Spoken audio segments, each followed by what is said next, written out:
aucune victoire enregistrée contre l'Algérie dans son histoire. Un coup de massue qu'il faudra vite digérer car les Léopards disputent un barrage intercontinental pour disputer le mondial en mars prochain. Sofiane Tamazian, direct de Rabat à Marrakech. Un petit regard du côté de Marrakech où la Côte d'Ivoire mène actuellement 2-0, me semble-t-il, toujours face au Burkina Faso. Rencontre à vivre en direct et en intégralité sur nos antennes africaines. Au Sénégal, alors que les agriculteurs de la filière arachide de l'économie peinent à vendre leur récolte,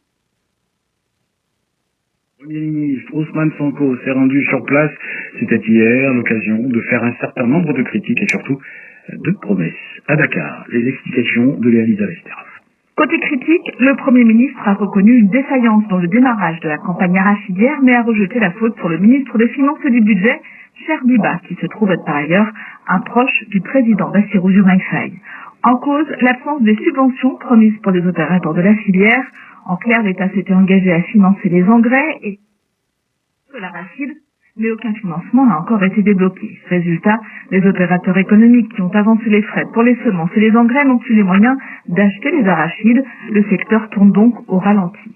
Hier, Ousmane Sonko a promis que l'État paierait ses dettes auprès des autres, soit 200 milliards de francs CFA environ empruntés aux banques pour la saison dernière et celle de cette année. Le Premier ministre qui a également promis que la Sonacos, la Société nationale de commercialisation, a 50 000 tonnes d'arachides, soit près d'un tiers de la production nationale, de quoi apaiser un peu les agriculteurs, mais là aussi, il faudra réussir à débloquer des fonds supplémentaires entre 50 et 75 milliards de francs CFA, a estimé Ousmane Sonko. Dakar, RFI. Forces proches des forces armées béninoises annoncent avoir neutralisé 45 terroristes. 7 suspects entre octobre et décembre 2025. Les FAB ont saisi un important arsenal comprenant des armes lourdes, mitrailleuses, PKM, fusils AK, pistolets, des munitions ainsi que du matériel logistique, notamment des motos, des pirogues, des équipements de communication et des équipements médicaux. Ce bilan est le résultat de l'opération Mirador, un plan de riposte contre le terrorisme déployé dans le nord du Bénin. Retour sur la visite du président congolais Landi à Luanda en Angola. Joao Lourenço, actuellement président de l'Union africaine, les deux chefs d'État ont surtout évoqué la situation dans l'est de la République démocratique du Congo, région en trois conflits qui opposent le groupe armé AFC M23, soutenu par le Rwanda voisin, aux forces congolaises et leurs alliés. À Kinshasa, les précisions de Pauline Aziki. Félix Tshisekedi a quitté Kinshasa vers 11h hier pour Luanda. Il a passé quelques heures avec son homologue angolais avant de rentrer dans l'après-midi.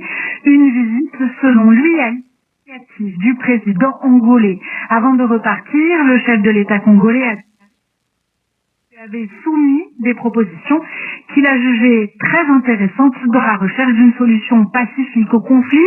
Il a toutefois souligné que la situation sur le terrain restait celle d'une guerre qui nous a été imposée. Pour rappel, l'Angola est un des alliés de Kinshasa dans cette crise à l'Est. Joao Lourenço s'est beaucoup impliqué dans le processus dit de Luanda dont il était le médiateur et qui devait faire le lien entre la RDC et le Rwanda. Ils seront régulièrement en Angola. Il y était fin novembre pour le sommet Union africaine-Union européenne. Latéral. Pauline Aziki, Kinshasa, RFI. En Ouganda.